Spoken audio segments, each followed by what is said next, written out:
This is my review of My Hero Academia, Chapter 218, The Meta Liberation Army.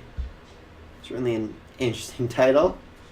So it starts off with Deku and the rest of them watching the snowfall as Bakugo and Todoroki are about to take the final exam of the hero licensing course.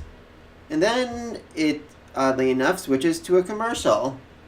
A commercial for Detonarets, which was interesting to say the least. I expected this to be like a 2-page thing, and then we'd come back to it a few chapters down the road and be like, oh, but this new company is actually evil.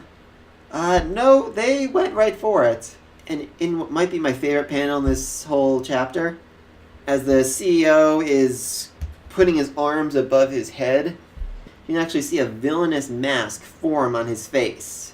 It's a interesting bit of foreshadowing right there.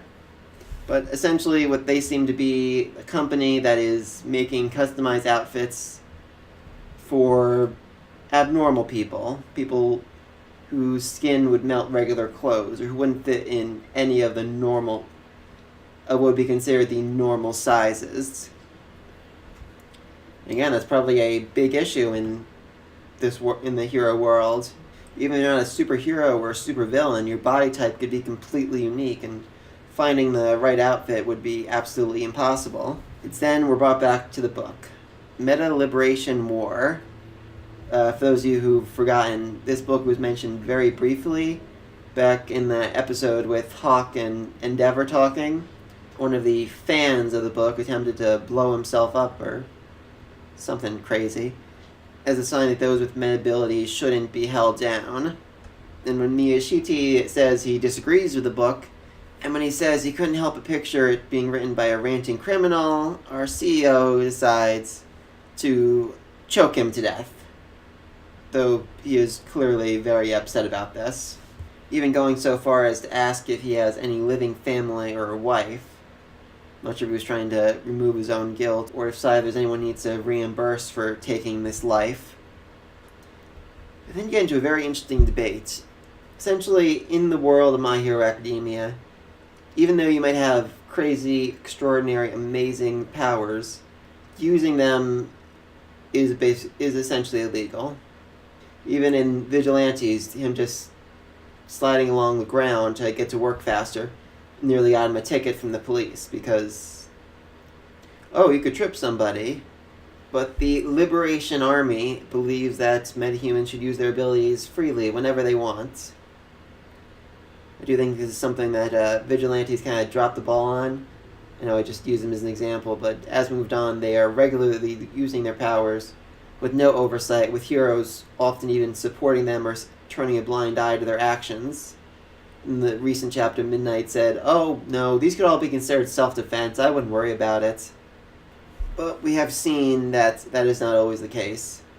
Gentle was essentially banned from ever being a hero just because he tried to stop a guy from falling to his death.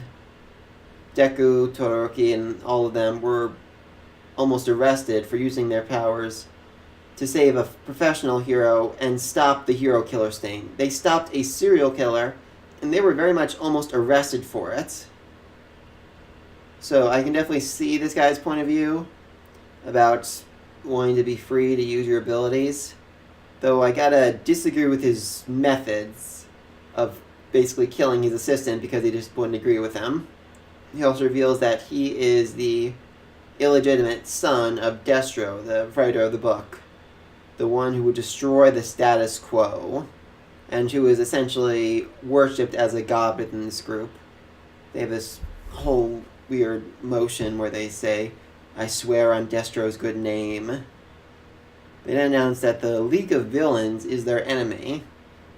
I can think of 2 reasons for this.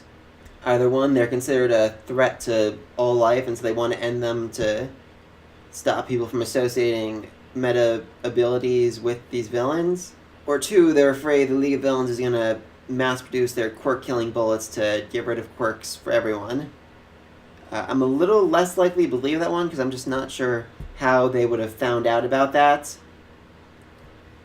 I can't imagine the fact that there are quirk-killing bullets is common knowledge, but again, these guys could have connections. And then the last slide we have the CEO is with him using his quirk to fully realize his mask. That was foreshadowed in the earlier panel. Then we get Bakugo and Todoroki, who have just passed their hero licensing exam and decided that even though they've only had license for half an hour, they're going to beat the crap out of a bunch of muggers who are robbing people with soda water somehow. I'm not entirely sure. So yeah, now they are officially considered heroes enough that they can use their powers to stop these villains. I can't imagine that's going to take up a great deal in the next chapter, but you never know. A lot of these chapters have been pretty small. And this looks like the beginning of a whole new arc. I'm not sure where this company and this Meta Liberation Army are going to line up in terms of overall villains. Can't imagine they're going to dethrone the League of Villains. But I don't feel like they're just going to have their arc and then go away forever. Even with Stain, after they stopped him, his ideals inspired many who followed. And it's going to be interesting to see how these ideals end up affecting the common man. And that's a review of My Hero Academia, Chapter 218. Let me know what you think in the comment section down below, and I will see you next week. Peace.